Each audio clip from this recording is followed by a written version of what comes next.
हम अपनी जान के दुश्मन को अपनी जान कहते हैं, मोहब्बत की इसी मिट्टी को हिंदुस्तान कहते हैं, हिंदुस्तान कहते हैं। जो दुनिया में सुनाई दे उसे कहते हैं खामोशी, जो आंखों में दिखाई दे उसे तूफान कहते हैं। जो ये दीवार का सुराख है साहब, जो ये दीवार का सुराख है, चाइना, अमेरिका, पाकिस्तान साजिशों का हिस्सा है, मगर हम इसे अपने घर का रोशनदान कहते हैं, अपने घर का रोशनदान कहते हैं। परम सम्माननीय प्रबंधक जी, आदरणीय प्रधानाचार्य जी, शिक्षकगण महोदय, सभा में उपस्थित सभी अतिथिगण, मेरे प्रिय भैया बहनों, मैं प्रियांशी शुक्ला गणतंत्र दिवस के उपलक्ष्य में आप लोगों के समक्ष कुछ विचार साझा करना चाहूंगी।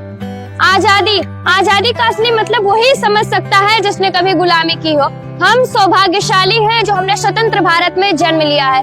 यूं तो आजादी की लू 1857 में ही जल चुकी थी, जो वरसाल बनकर सन 1947 को हमारे देश को आजाद कराई।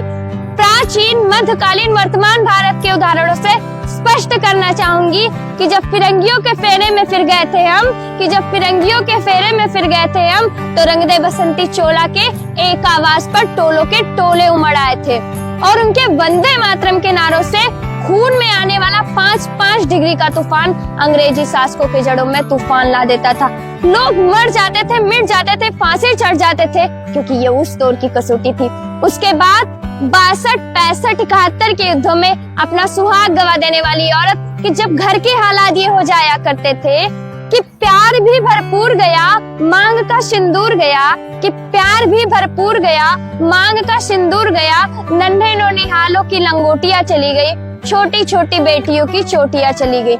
बाप की कमाई गई, भाई की पढ़ाई गई, ऐसा एक विस्फोट हुआ पता ही चला नहीं। आपके लिए तो एक आदमी मरा है साहब, किंतु मेरे घर की तो रोटियां चली गई, मेरे घर की तो रोटियां चली गई।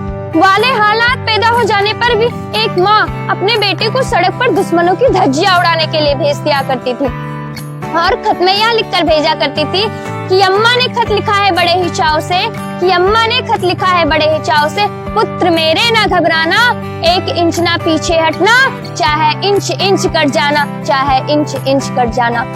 उस समय देश बलिदान मांगता था, उस समय देश मर जाने, मिट जाने, फांसी चढ़ जाने को कहता था, किंतु आज देश बलिदान नहीं मांगता है।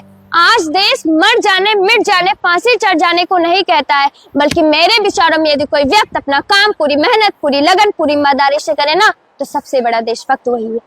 मैं नहीं मानती कि फेसबुक और व्हाट्सएप की डीपी को 3 रंग में रंगना ही देशभक्त है। महोदय, यदि आपका साल में 2 बार हाथों में तिरंगा ले लेना ही देशभक्त है, तो मैं पूछना चाहूंगी कि फुटपाथ पे रहने वाला वो बच्चा ट्रैफिक की छांव में नंगे पांव से जब हाथों में तिरंगा लेकर बेच रहा होता है, तो क्या ये आप उसकी देशभक्त कहेंगे? ये उसकी पेट की भूख की सख्त है जो उसे ऐसा करने पर मजबूर करते हैं। क्योंकि न मस्जिद को जानते हैं, न शिवालों को जानते हैं, न मस्जिद को जानते हैं, न शिवालों को जानते हैं। जो पेट के भूखे होते हैं साहब, वो सिर्फ भोजन के निवालों को जानते हैं। अपने समाज, अपने राष्ट्र, अपने वतन के प्रति समर्पण का भाव है देशभक्त, और हर देशद्रोही के जीवन में आने वाला तूफान है देशभक्त, ताकि हर देशद्रोही ये समझ सके, अगर तू फरिंदा है तो ये आसमान तेरा, अगर तू दरिंदा है तो ये शमशान तेरा, भाईचारे से रहना है तो रह जमी पर, वरना एक कब्र भी तेरा और यही कब्रिस्तान भी तेरा और यही कब्रिस्तान भी तेरा। मजदूर को मजदूर समझिए, मजबूर नहीं। गरीब को काम दीजिए, दान नहीं। और यदि आप दान देने के इतने ही इच्छुक हैं, तो जीते जी रक्तदान दीजिए और मरने के बाद अंग दान देकर किसी मरते हुए को जीवन दान दीजिए। कि ए हवा में जहर घोलने वालों, विजय हमारे इशारे से बदलती, तुम क्या तस्वीर बदलोगे हिंदुस्तान की? शेरों के जिगर में महाभारती बसती है, शेरों के जिगर में महाभारती बसती है। आज का नौजवान फेसबुक, व्हाट्सएप, इंस्टाग्राम जैसे सोशल नेटवर्क चैटिंग सेटिंग के मायाजाल में फंसा नजर आता है, और मुझे तकलीफ तो तब होती है जिस युवा के कंधे पर जिम्मेदारी अपने समाज, अपने राष्ट्र, अपने वतन को आगे ले जाने के लिए होती है। वही युवा आज 4x4 इंच की छोटी सी स्क्रीन पर अपने कोमल उंगलियों की घर्षण मार से अपनी भावनाओं की इमेज ही भेज रहा होता है।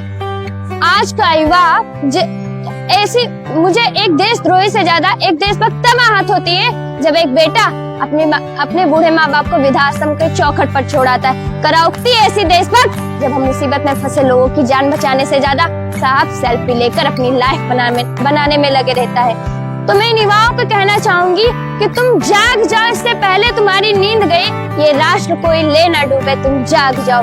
यदि मैं बात करूं महिलाओं की, तो महिला सशक्तिकरण में कुछ पंक्तियां अदा करना चाहूंगी कि इस वतन की रक्षा का हक हम लड़कियों को भी है, कि इस वतन की रक्षा का हक हम लड़कियों को भी है। उठाकर देख लो इतिहास का किताब, जिनको भी हमारी काबिलियत पढ़ सके। किसी के लिए खुशियां लेकर आई हूँ तो किसी के लिए काली परछाई हूँ। मैं भी इस वतन की रक्षा के खातिर कंधे से कंधा मिलाने आई हूँ। और रसोई घर में चूल्हा बेलन ही नहीं साहब, मुझे इस वतन की रक्षा के खातिर हथियार उठाना भी आता है।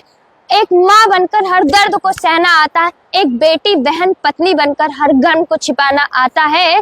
और यहाँ की चांदनी मिट्टी का ही गुणगान करती हूँ कि मुझे चिंता नहीं है स्वर्ग जाकर मोक्ष पाने की, तिरंगा हो कफन मेरा, बस यही अरमान रखती हूँ, बस यही अरमान रखती हूँ। न सरकार मेरी, न रब मेरा, और ना ही ये बड़ा सा नाम मेरा, बस इतनी सी बात का गुरूर है मुझे कि मैं भारत की हूँ और ये भारत मेरा, कि मैं भारत की हूँ और ये भारत मेरा।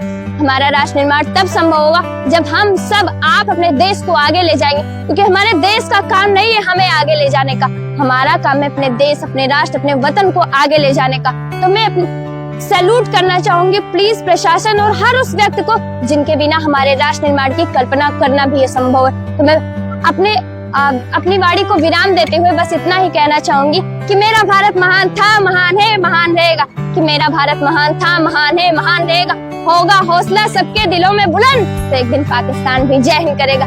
पाकिस्तान ही क्यों, सारा जहां जय हिंद करेगा, क्योंकि सारे जहां से अच्छा हिंदुस्तान हमारा, हम बुलबुले हैं इसके, ये गुलसिता हमारा।